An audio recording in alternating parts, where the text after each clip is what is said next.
Welcome.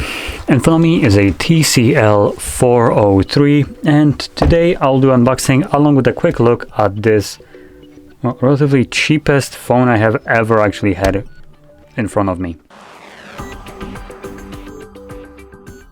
So just before I get started, I'm going to quickly mention the price tag, which this device comes at about 60.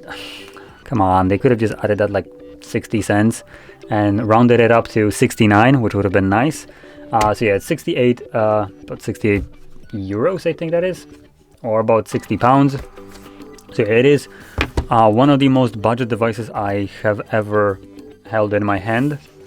So let's see what we get for that price.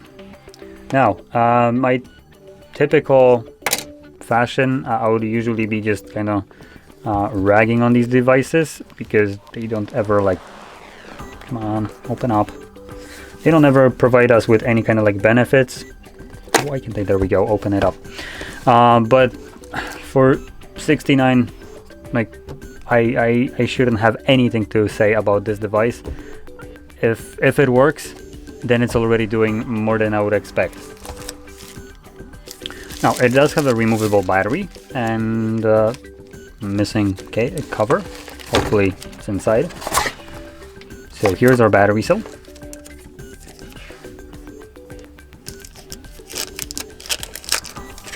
There we go. And that battery is, if I can find the, where is it? Oh, there we go. So typical capacity is 3000 milliamps. So it's on the smaller side, but at least it's removable. And below that we have our little cover for the back and a charging cable along with the paperwork, which I took out just because it was in the way. Okay, so let's pop in the battery. Let's also peel that off. There we go. Yoink, done. Let's stick it somewhere so it's there.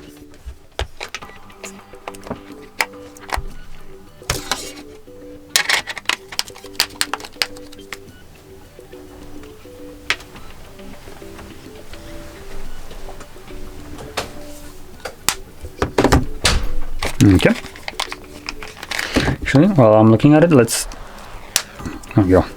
Let's quickly check.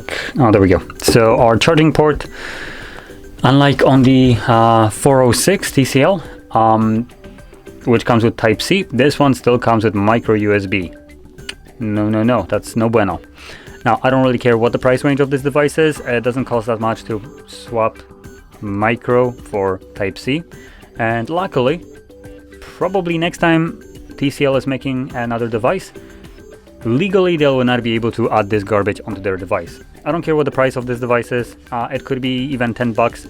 Type-C costs like a couple cents, especially as a manufacturer. If you're just looking for the port itself, it's basically free. Maybe not the correct way to describe it, but it is dirt cheap, and the difference between these is so minuscule that it only counts for them to swap it out for the cheaper one, and well, bulk, right? So if you're selling a device, obviously even though you're saving up maybe cent, 2 cents on this and selling this device in thousands, it will start to add up. But no matter, luckily this will not be allowed later on because of the European Union literally preventing manufacturers for adding this shitty port on any kind of device. It also forced Apple to use Type-C as well, because, you know, at least there's some positive coming out of it. Now, obviously the cable right here that we'll have is a Type-A to micro USB. So you probably have a cable like that laying in your house from like a decade ago, just because this is so outdated. Now, going to the display right here, we have a 6-inch display running a measly 480 by 960 resolution. It's also boasting 74.6% screen to body ratio with 179 pixels per inch, running on a TFT LCD display.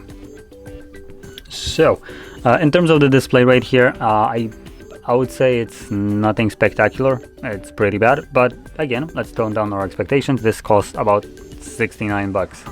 Nice. So it is basically dirt cheap. Now, flipping it over to the camera side, we only have a single camera, and that is a 5 megapixel sensor, and then at the front we got a 2 megapixel sensor. With those cameras you can shoot at 720p at 30 frames per second. Now, and this device will also come with two versions of it, so you have the 32 gigabyte storage and 1 gigabyte of RAM, and 32 gigabytes of storage and 2 gigabytes of RAM. Now, when buying this device, I highly recommend going for the 2 gig of RAM, even though it will be more expensive. The double the RAM storage will go a long way, especially at this small capacity.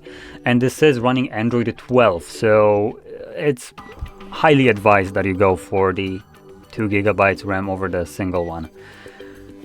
Now, continuing on, this device is being powered by a Helio A22 processor, which I have absolutely zero clue how efficient this processor is. I can only expect that, or guess that it's probably very battery efficient, but when it comes down to like power specs, you can kind of see it's a little bit laggy right off the bat. Like, it's not snappy as you can possibly see.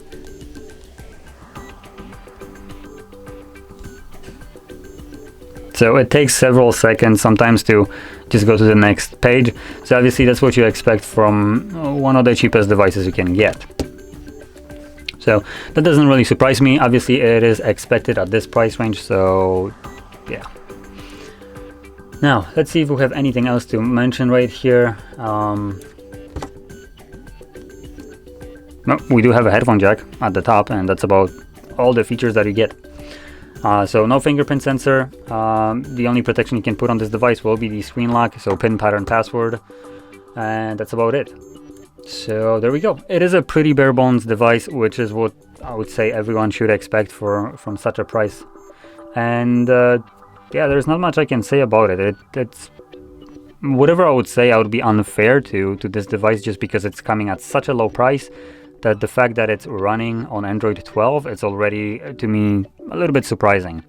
So yeah, that's about all I have to say. If you need a burner phone, there you go.